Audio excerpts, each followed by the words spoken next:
Bonjour. Hello. Can you tell we're tired? That is it. That is the end of Magic Weekend 2026. Yeah, and save the best to last. We did save the best till last. Let's start there. Thank God. Because barring the Hull derby, which was all right, the other games were rubbish. Yeah, blowouts. It's taken the gloss off what's been a very good Magic. The venue's great. The outside area's great. Atmosphere's great. Crowd's been great. The rugby's not been great on the whole, other than the last match. Yeah. And the Hull derby to an extent. I mean, the rugby was great from Wakefield, and the rugby was great from... So some great team, but Lee were fantastic day one. Wakefield were awesome, but counteracted particularly in the Wakefield game by the fact Castleford were pathetic. I think that's a fair description of their performance today. But yeah, Wigan Saints, look, we thought it'd be feisty. It was from before even the first tackle with Clemmer and O'Neill. Just a good game. I know that I've questioned Saints quite a bit this year. I think today they're getting That's the most some... resilient I've seen them. I think today they're getting some undue criticism. I thought they were really good. Look, I get it. You think they were really good? No, as in, I was going to say, with the ball, in good ball, they were poor. But what I would say is that felt more like a St Helens performance of last year, in terms of the toughness, the resilience, all those things were there. They will look back on chances that they didn't take in. Jack Wellesby goes through, no one backing up. There was another one on the right edge. Jackson Hastings went through, just no one supporting. They had opportunities and didn't take them in that first half. Second half, look, they didn't. They had a lot of ball and never really did anything with it. Wigan weren't awesome. Wigan were very good in a similar way. All the resilience and toughness and all those things were absolutely there. But there was a lot but their polish wasn't great, which understandable given they're already out a load of players, and then they.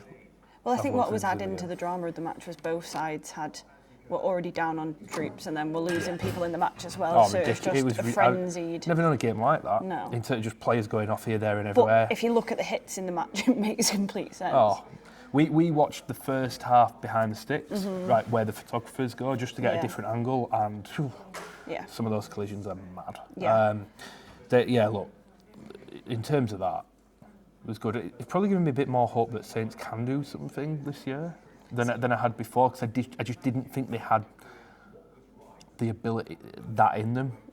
Which so you mean to stay in the game against a really, really tough team? When they played OKR, they just fell apart. But Wigan in the semi. I think you've got to caveat. Obviously, you've got to caveat it, right? They were playing full strength OKR. They weren't playing full strength Wigan today. No, but they weren't full strength either. No, but as in, get it, yeah. But they weren't playing full. They weren't full strength today either. There was some daft stuff there. Wellesby's been stupid. After Paul Rowley said he thinks the second one was ridiculous. I disagree. Yeah. I think Chris Kendall had won both teams. Yeah. He said no more scuffles. Yeah, Brad O'Neill rubs him on the back of the head. Jack Wellesby pushes him. That's a scuffle.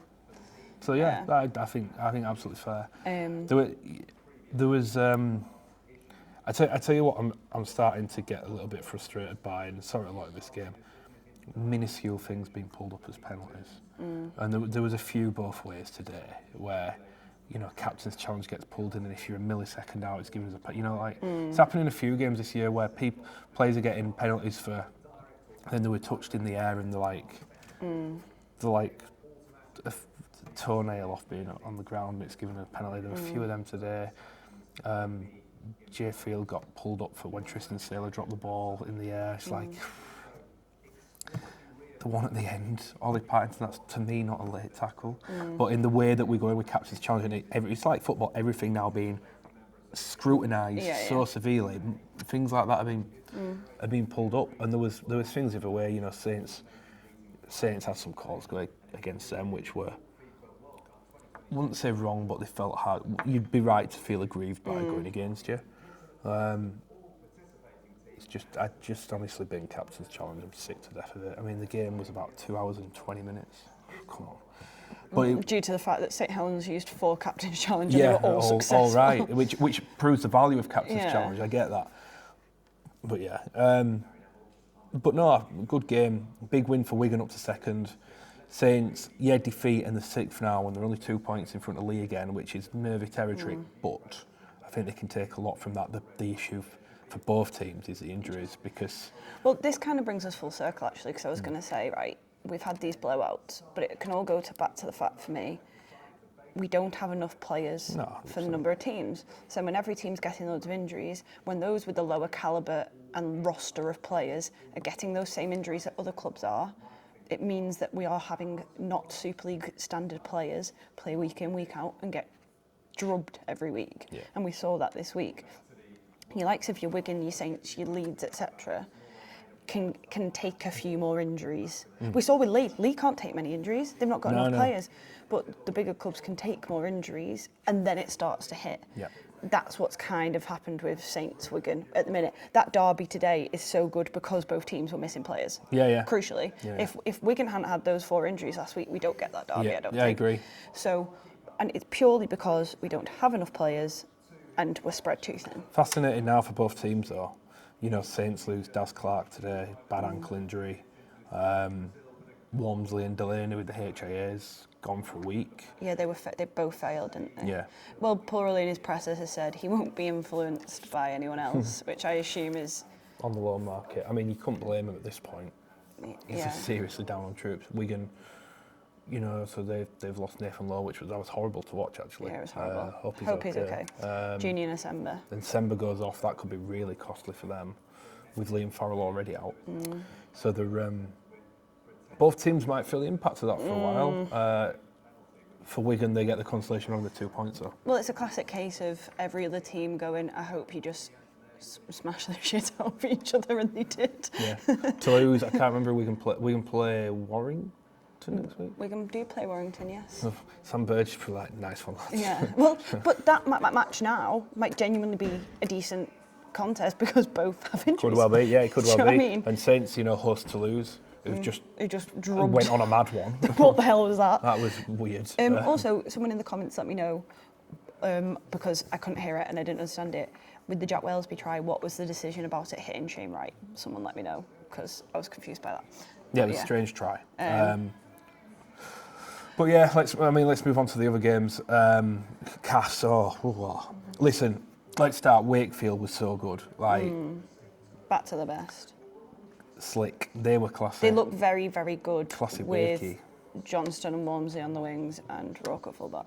Yeah, Max Jarrett was dropped, which I think after last week, a really bad game against Huddersfield, so no surprise. They were great. They were crisp with the ball, but they're inventive as well. They try things. They play off the cuff, and they're really good in the middle. And here's a message to the players: come on the pod. You might score a couple of tries like Caleb. Yeah, listen, so, we what can you say? But yeah, they are really good in the middle as well. They're a good team. Yeah, they are a good team. They are contenders. They are contenders for sure. The lack of big game experience is probably where you have the question mark on Wakefield. Sure. But they're good enough. When they play like that, they can be anyone. They can be anyone. Yeah, and look, I saw a lot of Cass reaction online. Yes, that was abysmal. No, you can't start crying. No, listen, I don't think... I understand the frustration of the Cass fans in that he was quite, on Sky, quite defensive of him last week. Said he wasn't today. Wasn't a step back. I do think his comments were a little bit misconstrued. He was saying he didn't think it was a step back in terms of effort last week, and I would agree with that, but... This week? Some players gave up this week. Yeah. The last try was... atrocious, just crossfield kick. The only person who jumps for the ball is Josh Rourke. Tom Weaver and Daniel McIntosh just look at each other. Compete for the ball. Yeah. They were really bad. And it's disappointing because they've been improving. There's been gradual improvement and fairly consistent improvement for 3 or 4 weeks. Then the York game where the second half they were just off, and then that was back to what we were seeing 7-8 weeks ago. That way they just threw the towel in. That's an alarm bell performance for Castleford today. Yeah, and then obviously Leeds, Bradford. Now, I'll let you speak on it, but then go. No Ash Hanley in the England squad. Justify, please.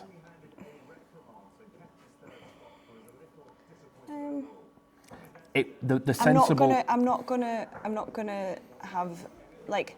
Yes, I'd probably have him in my England squad now, but I'll caveat that with a performance against Bradford. I'm not gonna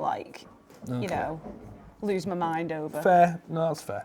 But listen, he's like if he's scoring a hat trick and putting one on a plate to Sivo when they play a full strength Wigan and whatever. Look, fair enough. For me, right now,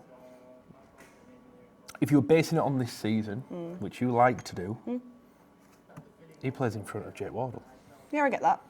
I think Wardle obviously is having it tough where he is being moved from pillar to post to.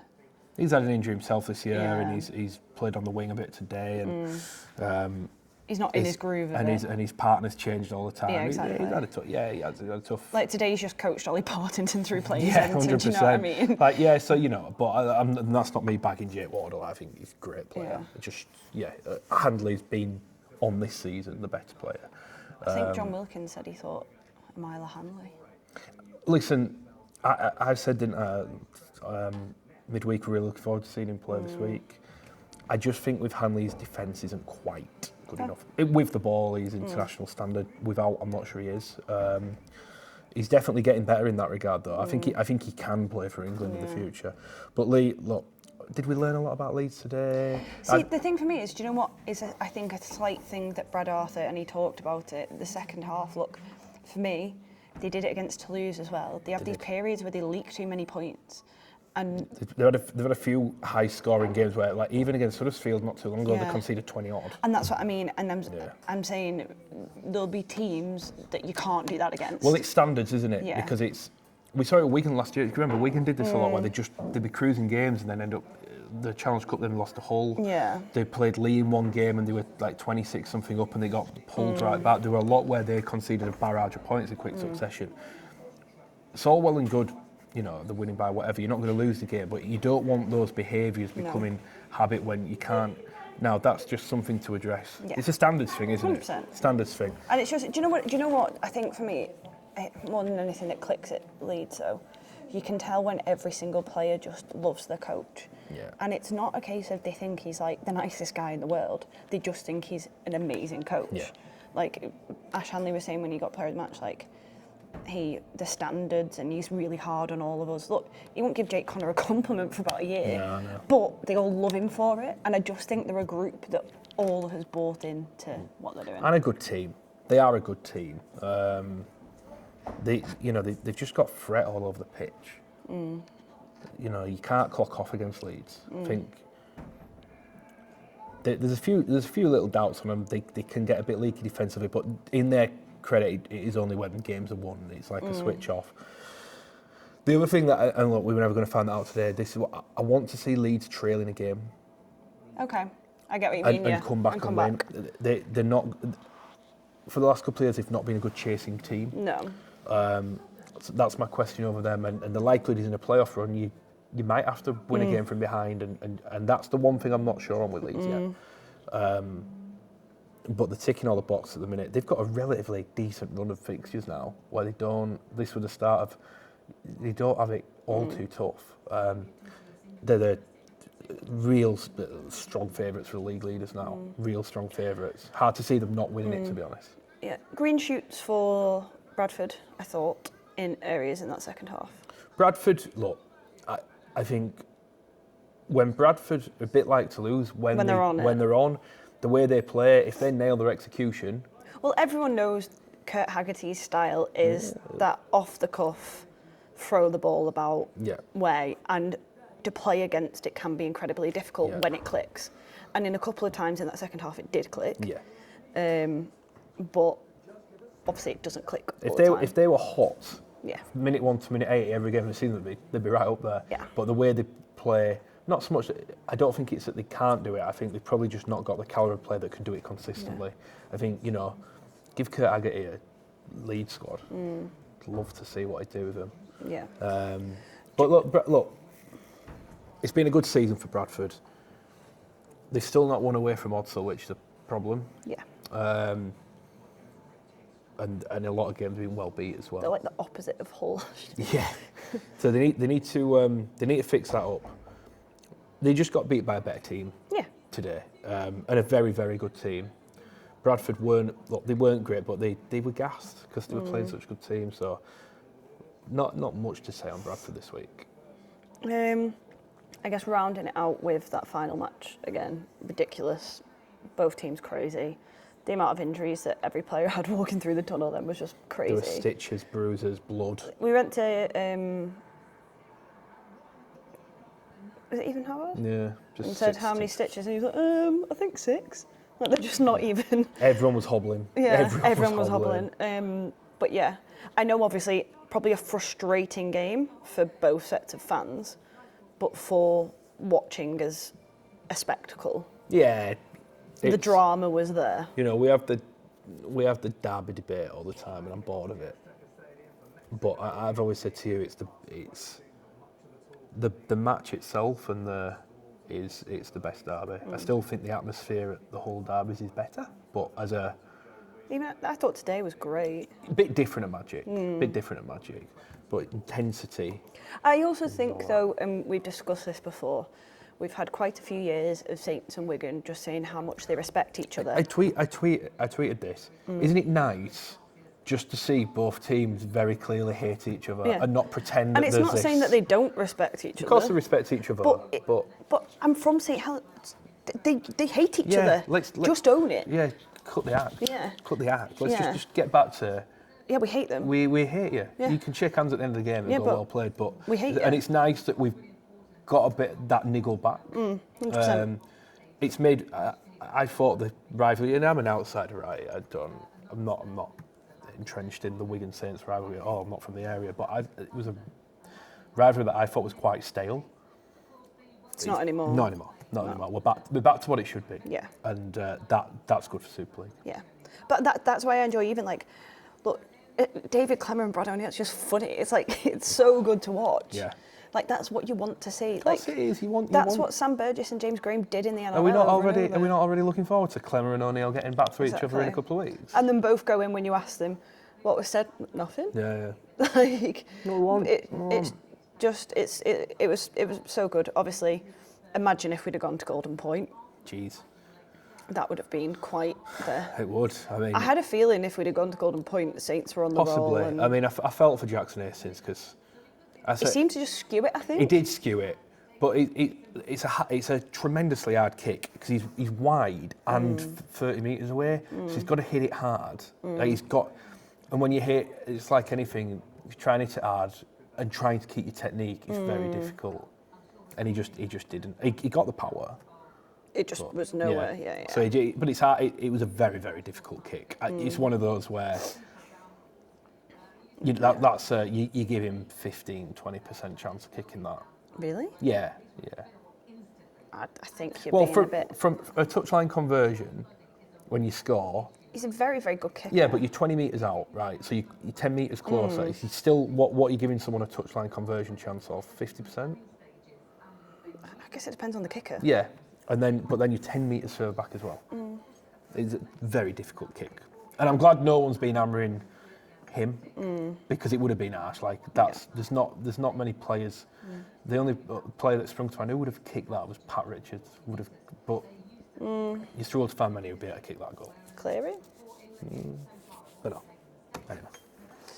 I'm just thinking about his ice in the veins. But yeah, I think that's pretty much everything. I guess to finish off, highest attendance we've ever had. Yeah, big tick in the box for me.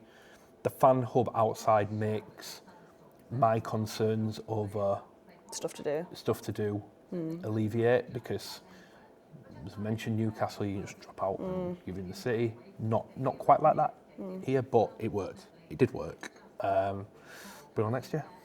Bring on next year, and we will be seeing you again we'll be putting this. I can't even remember. Well, I guess we'll put this out tonight. Some point. But we will see you early next week for. We have no idea. We've not planned anything. No. Fun. See you then.